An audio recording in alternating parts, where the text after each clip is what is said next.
What's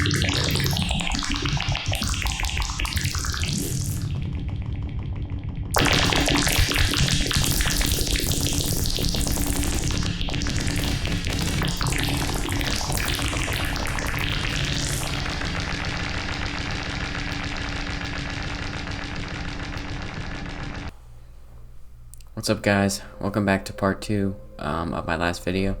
Today we're going to be in FL Studio and I'm going to show you how to create a clicky texture with the multiband delay. So first you're going to want to start off with some sort of click. The easiest way to do that is just take any synth like Wavetable or Serum, I'm using Serum, and make the ADSR look like this.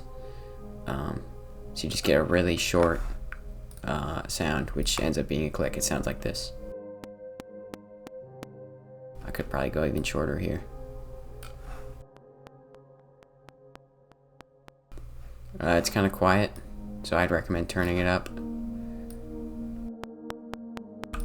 Alright, so put it on the mixer track, and we're gonna use the multiband delay. So it looks kind of complicated, but it's pretty simple. It's basically just a delay, except there's a different delay for each frequency band. So higher frequencies, for example, right now, have a shorter or a longer delay, while lower frequencies have a shorter delay. And we can change this graph to look however we want. But what's interesting about this delay is that you can change it while playing a sound or while the delay is ringing out, and it creates a bunch of short, different delay times for each band. And if you switch it to steep, turn the feedback up a little bit, and then play a sound and mess around with the delay, it creates interesting texture.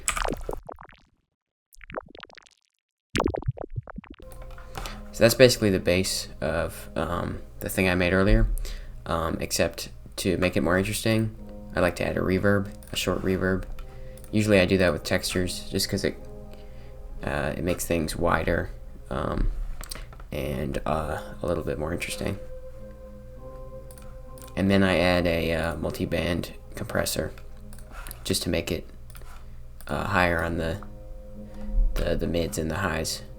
And I turn the ratio down so it doesn't compress the reverb too much. And then just hit record and record the track and make a bunch of different sounds.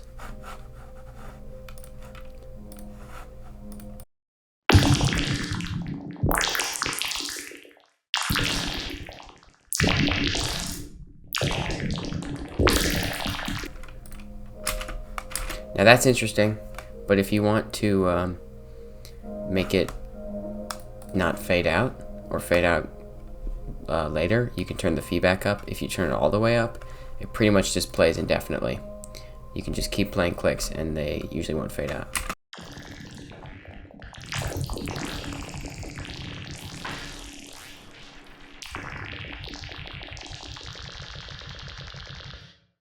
Now there's other things you can mess with here. For example, the scale. If you turn it up, it makes the delays longer. So if I turn it all the way up, it'll sound like this.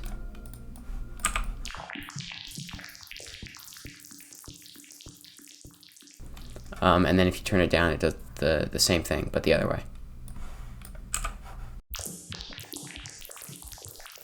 Which, if you just have a click, doesn't really change the sound that much.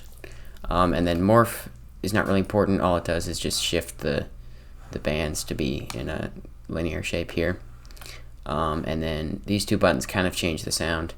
The W makes it more tonal.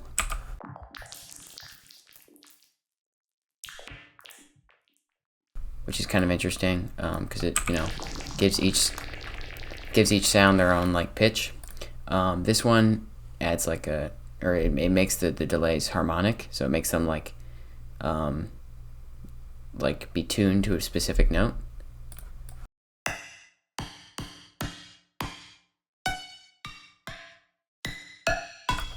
Which doesn't really give the effect that we're going for, but it is an interesting effect.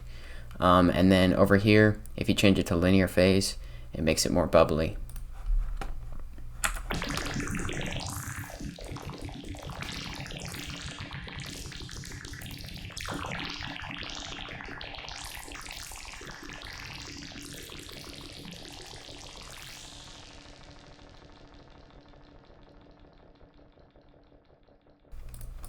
Alright, well, thanks for watching, and subscribe and watch all my other videos.